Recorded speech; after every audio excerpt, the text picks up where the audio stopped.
Today I want to start off the new unit by talking to you about systems. In Algebra 1 you learned about linear systems where you had two lines and you were asked to find the solution, which would be where they intersect.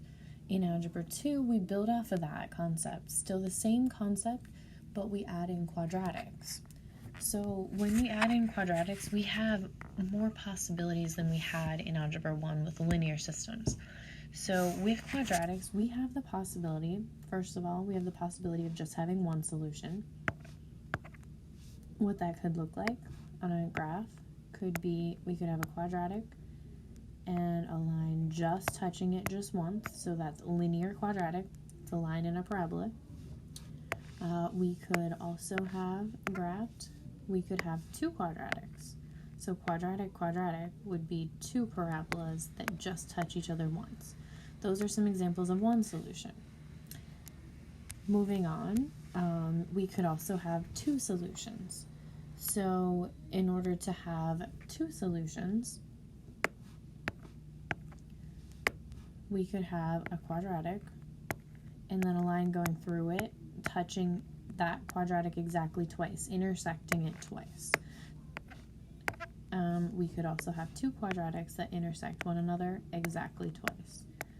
So the solution to a system is how many times they is where they intersect, and how many solutions is how many times they intersect. And finally, we could also have no solution. No solution would mean that the two graphs never intersect. So we could have a quadratic and a line that never intersect. We could also have two quadratics that never intersect, that are going away from each other in opposite directions.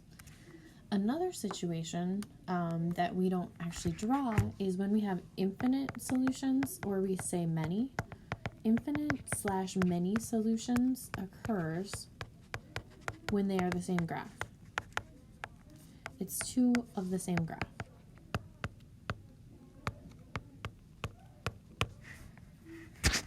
So now I want to talk about actually solving some of these.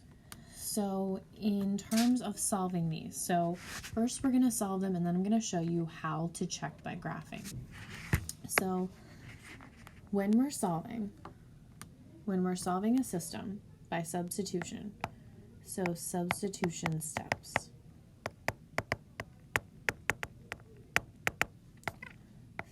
Solve at least one equation for y.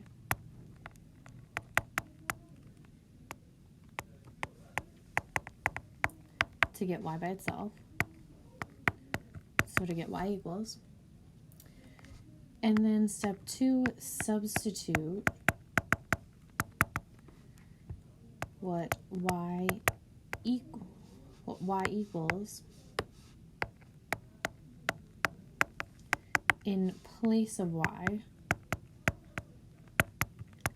in other equation.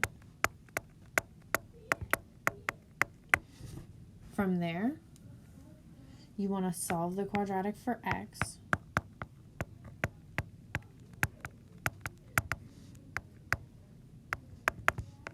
Using factoring or quadratic formula.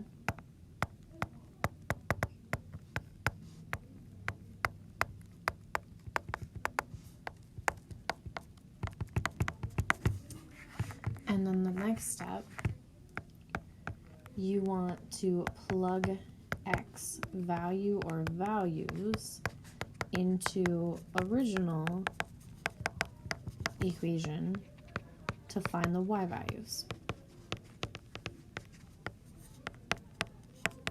So let's actually look at a couple examples. So we'll say for example 1, we'll say we have y equals x squared minus x minus 6 and y equals 2x minus 2. In this particular case, we already have y equals by itself. So we're going to take the quantity that y equals and substitute it in place of y into the other equation. So then we would have x squared minus x minus 6 equals 2x minus 2. From here, we need to think back to the previous unit where we solve quadratics by setting everything equal to 0. We want to move all the terms to the side where x squared is positive. So right now x squared is positive, so we're going to move 2x over. If you cross equals, you change its sign. So 2x becomes negative, and negative 2 becomes positive 2. combine like terms, we'll have x squared minus 3x minus 4 equals 0. From this point, to solve this quadratic, we can either use the quadratic formula or you can factor it. I'm going to use factoring because I prefer that. I have 3 terms, I have no GCF, a is 1, so I'm going to find what multiplies to give me the last number, -4, but adds up to the middle number, -3. I'm going to find the factors that work are -4 and +1, because -4 plus 1 gives me -3. So my factors are x minus 4 and x plus 1. Remember to find the solutions, I set each factor equal to 0 and solve for x. I will end up getting x equals +4, and x, if I subtract 1 here, I'll get x equals -1. So subtract 1 from both sides, x equals -1. My solutions I need to write as ordered pairs, where I write x followed by y. So from this point, to find what the y coordinates are of where they are intersecting, I can plug the 4 back into either original equation. I'm going to use the second one because it looks like less work. So if I plug in 4 in place of x, I would have 2 times 4 minus 2. So that's 8 minus 2, that would give me 6. Then I'm going to do the same with -1. So this time, instead of 2 times 4, I'm going to do 2 times -1 minus 2. And when I do 2 times -1 minus 2, I'm going to get -4. So this particular problem had 2 solutions. Let's go ahead and graph it and see how we could get this solution, how we could verify it by graphing. So you're going to be able to use graphing anytime unless I tell you that you have to show the work using substitution. If I say you have to use the work using substitution, you have to do it how I just went through example 1. So I'm going to go to Desmos and I'm going to type in both equations in 2 separate lines. I'll have y equals x squared minus x minus 6. Whoops. And then I also will have y equals 2x minus 2. I want to see where the graphs intersect. 4, 6, and -1, -4. Those are my solutions. So the solution to 2 things graphed, a system, is where they intersect each other. Now the advantage of using Desmos is you don't even have to solve the problem to get y by itself. So let's go through an example of where we could find the solution to a system without even solving for y. So let's think back to, let me just pick a problem to type in that's not solved for y. Alright, so let's say that I was given the equations y equals x squared minus 10x plus 17, and the second equation was 3x plus y equals 11. Solution is where they intersect, here at 1, 8 and 6, -7. So there's an example of how you don't have to solve for y and you still can get the solutions without doing any work. However, like I said, you do need to be able to use substitution as I showed you for the first problem. So since I expect you to be able to use substitution, let's go through at least another example of using substitution to solve. Alright, so we'll say for example 2, say that we have the following problem. We have x squared plus y equals 5 and y equals x plus 5. So if we want to solve using substitution, the first step is to have one equation solve for y. Well, I already have that. The second equation is y by itself.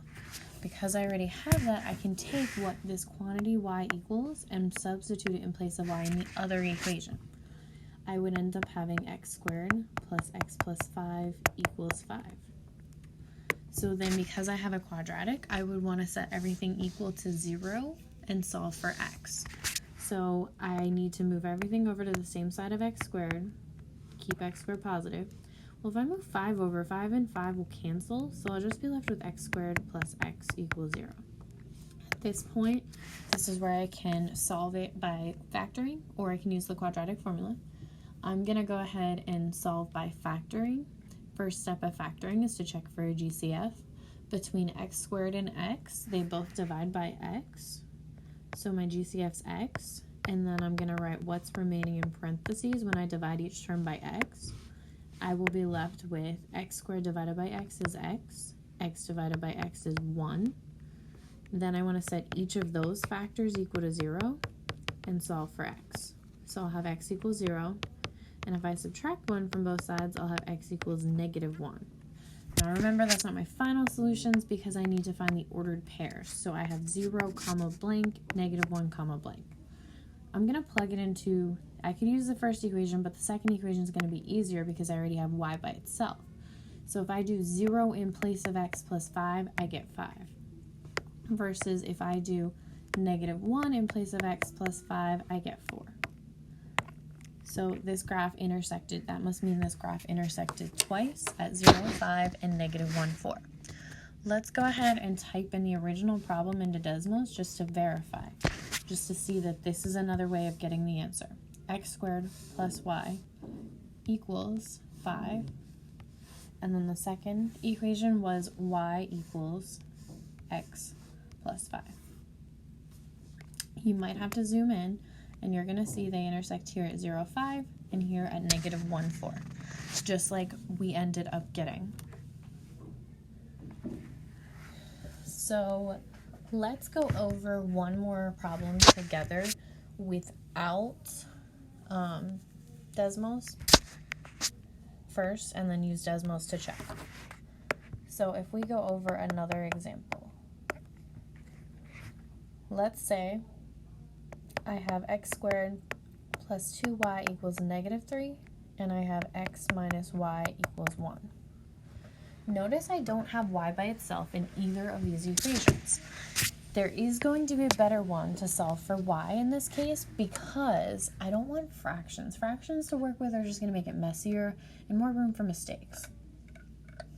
So if I think about that, I want to pick the one that has a coefficient of 1 or negative 1 with y, because then that means that I'm not going to have to divide by a number to create fractions.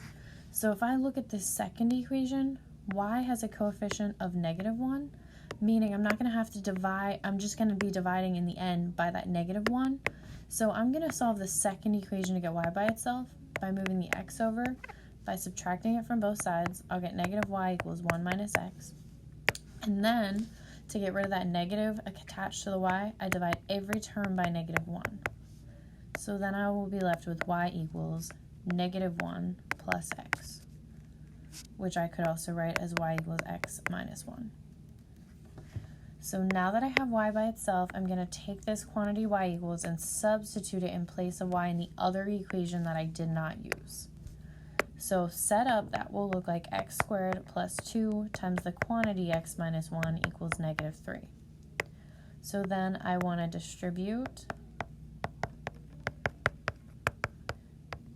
and then I want to go ahead and find a way to get solve for x squared by moving all the terms to the same side where x squared is positive. So I could go ahead and move this negative 3 over by adding it.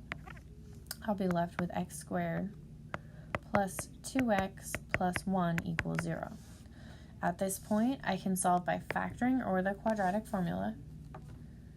So just so you see an example, I would prefer to use factoring right here, but just to let you see an example using quadratic formula, I'll go ahead and solve this using the quadratic formula just so you can see what it would look like.